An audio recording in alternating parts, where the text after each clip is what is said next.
Hey guys, another quick video for our nature and environment in Japan playlist. We've been seeing lots of news reports recently, particularly this week, about bear attacks in Japan.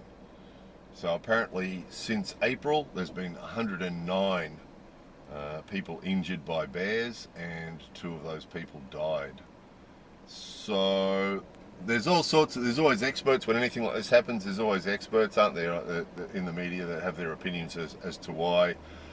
We have heard that apparently last year was a very good year for beech nuts and acorns, and as a result of that the bears ate really well, and as a result of that there were more baby bears born, right? So as a result of that, this year they say there's more bears. Then the other problem that we heard was that this year there's a shortage of beech nuts and acorns, and as a result of that the bears are wandering into places they don't normally go to because they're in search of food. So don't really know why. With these sorts of things, you know, it doesn't really matter why, does it? It's just what we can do about it. So just to keep it in perspective, I mean, obviously one person injured in any way is a bad thing, isn't it, you know?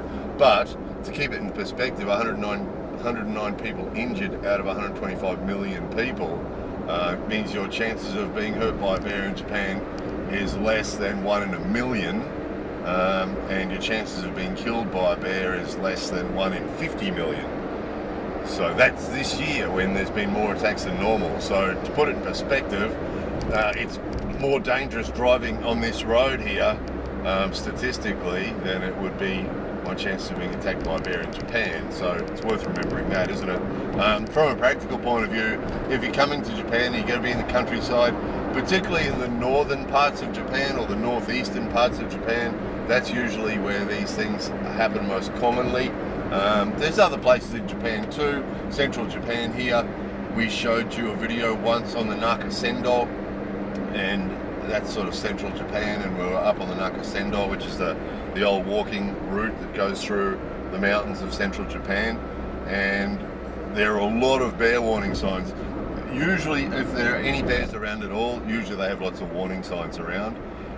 Some of you would have seen that video. There's lots of signs saying look out for bears, look out for bears, and then now and again they'd have a big look out for bears sign and a big bell and say please ring the bell. So as you're walking on this track through the mountains, now and again there'd be a big bell, bang bang bang bang bang bang bang, just let all the bears know that you're coming, because obviously the risk is you don't want to be close quarters. Usually the bears, if they know people are about, will go and hide. So if they know you're coming, usually they'll go and hide. The risk is that if they don't know you're coming, you walk around the corner and there's a bear sitting there and he's surprised and you're surprised, and you know, it's the fight or flight instinct then, isn't it? So that's where people get injured.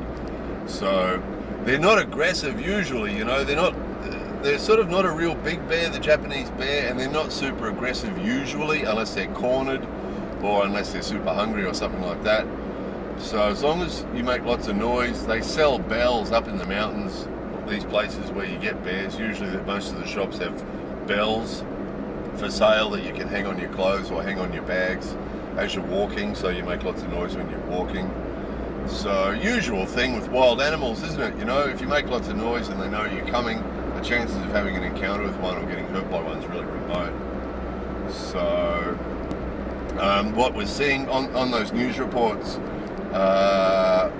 they do get quite excited when there's a bear around, and they'll close off big areas and there'll be police everywhere and running around. That we saw one thing on the news of the cops running around with riot shields, and of course the Japanese police carry revolvers, so they had their revolvers and their riot shields, and they're running around trying to find them.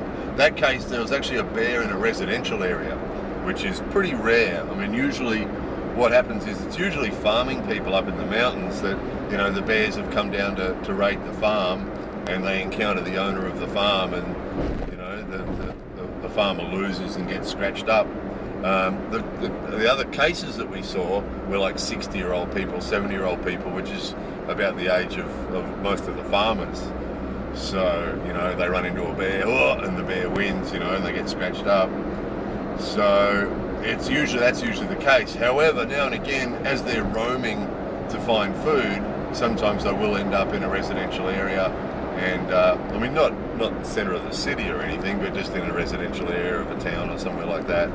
They sort of get trapped and get scared, and everybody panics. Then the bears panic and the people panic, you know. So yeah, so that's the bear story. There was no porridge in the story. Sorry about that. There was no porridge or chairs or soft beds or hard beds or any of that. It was just bears. Apparently, just before I go, there was one more thing too. They mentioned it's autumn, and apparently in autumn the bears always spend more time looking for food because they're trying to fatten up for winter, apparently.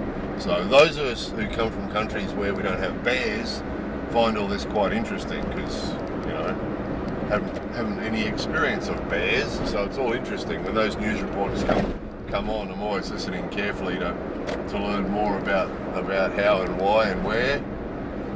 So anyway, that was that. So bear attacks in Japan. So yeah, don't let it worry you. I mean, obviously, you know, other people who aren't used to being around bears might find this a bit scary. But again, look at the statistics, and then just remember, anywhere where there's wild animals, you know, if you make lots of noise when you're moving around, usually the animals don't want to be near us anyway, so they'll just run away. So it's the least of your worries. If you come to Japan, you go up in the mountains, it's very unlikely that's going to be your problem.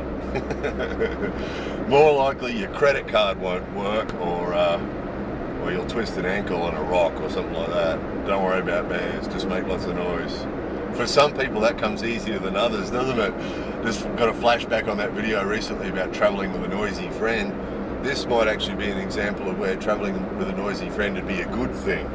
Some guy that makes lots of noise as you're moving around. You want to take him with you when you go to the mountains. Anyway, that's enough of that. More videos coming soon.